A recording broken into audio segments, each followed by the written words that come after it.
Hello everyone, welcome back to my channel. If you are new here, my name is Layla and this is my third episode of my FIRE series. Today we're talking about lean FIRE. If you've never heard of the FIRE movement before, I am going to suggest you watch my first video in this series where I introduce traditional FIRE. FIRE is an acronym. It stands for Financial Independence, Retire Early. And in my opinion, it is such an exciting and amazing concept and idea.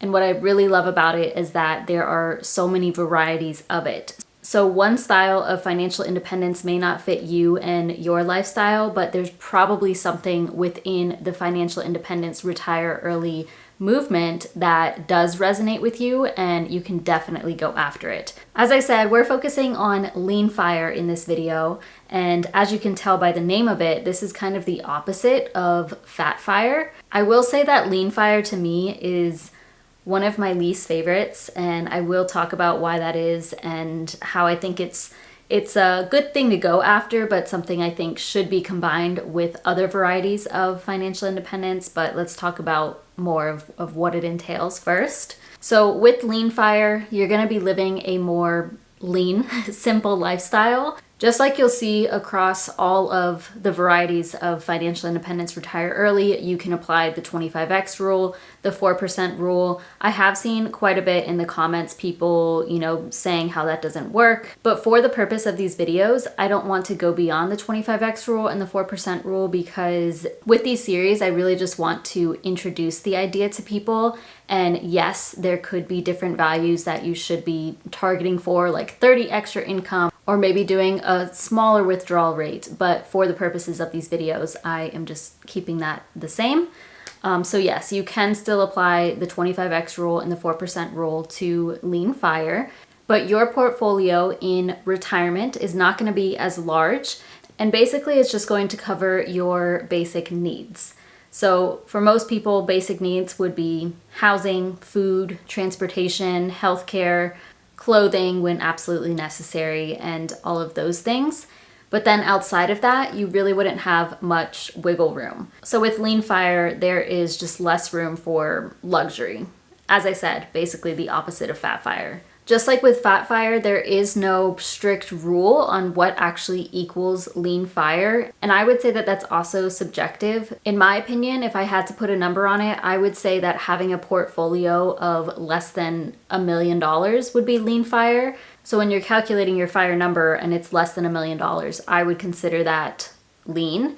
But yeah, I do say this is subjective because you have to factor in everything. So if you are a single person and you don't have children, maybe you don't even have pets, $30,000 for you, you could consider that as lean, maybe even $25,000, that's lean to that person.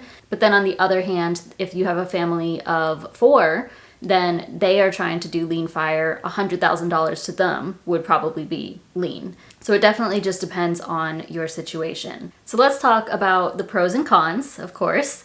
So the pros here is that you can achieve this much faster, especially if you're a high income earner. If you're a high income earner and you just want to reach financial independence as quickly as possible, then lean FIRE is for you. But there are quite a few ways that people can get to lean FIRE much faster, and this would apply to any FIRE really. But a big one in the lean FIRE community is geo arbitrage.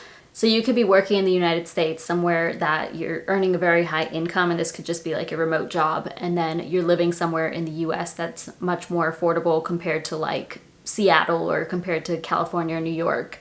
Or you could take it even further and be working in the United States and have a very high income here, but living in Bali or Mexico where things are much more affordable. That's also something some people would go after once they do achieve lean FIRE. So you could be saving a lot of money while you are working, and then once you actually retire, you move somewhere much cheaper, so your money goes a lot further. So even if you only have $500,000, that $500,000 will go a lot further in a low cost of living area. This is also great for people who live with their parents and are okay with staying living with their parents or with roommates, some sort of situation like that. And then just overall, you're usually living a more minimal lifestyle. So big celebrations are kind of out of the picture, like big weddings or holidays. People who go after lean fire oftentimes do not have children. So yeah, overall, I think this is a great option for lower income earners or those who want to reach financial independence as quickly as possible. Now, the cons with lean fire is that you may need supplemental income. So if you only have enough in your portfolio to cover about $20,000 to $30,000 worth of expenses, that's not that much money, especially these days with inflation. You may need to get a job in quote unquote retirement. But this is where things get a little bit hairy because this ties in Baristify and Coastfi, all these other types of financial independence where it's not just lean fire. So true lean fire would be you are living off of your 20K per year and able to make that work without any other extra income. But once you start making extra income from another source, I would say that brings in those other styles, which I will talk about in future videos. I think it can really become a problem if you're having trouble covering all of your basic necessities with your portfolio. So if you are needing to supplement your income to cover housing or healthcare, that can potentially cause some issues. And then of course, you're technically not fire anymore. Another con is, of course, you're going to have a tight budget. You're going to need to pay attention more closely to your spending in retirement and make sure you're not going over that. There's not much room for luxury, like I said, but it could be a situation where if you did want to maybe start a business and have the time to do that, this would be a good thing to go after because you can at least cover your basic necessities and experiment with a business, and then maybe you could start earning income from that, and that can cover travel purchases or random shopping things that you didn't account for in retirement. You are going to have to compromise, so if you're on a tight budget, that's going to eliminate some things from your life that you may want to do, but this is a intentional decision that you would be making. So I think for most people who go after this, they are okay with that compromise, and you just have to be aware of that. And then of course you are more vulnerable. So if you only have a portfolio of $500,000, but then once you're several years into your retirement, you come across some health issues, or maybe you end up having a child, or just something happens, then you are more vulnerable to having to go back to work or supplement your income in some way. That's really why I'm not a huge fan of lean fire, because I personally think it's a little bit too risky. I believe it's a great start and a great goal to go after, as I said before, but it's so hard to predict the future. But if something comes up in the future when you're like, 60 even, you're at retirement age, but you haven't been working for however long because you achieve lean fire, then it's going to be harder to go back to work or come up with income to support a new problem that comes up. Overall, I definitely think this is reserved for a very specific population. But yeah, like I said, I think this is still an amazing goal to go after. It is a form of fire. Personally, I believe you would be true lean fire if you have no supplemental income in retirement. But I think this one is kind of best treated as, okay, you hit your $500,000 net worth and now you can start your business and maybe make some income that way, or you can work part-time and make a little bit of money that way. It definitely opens up some options to you, but if you are needing to supplement your income after achieving lean fire,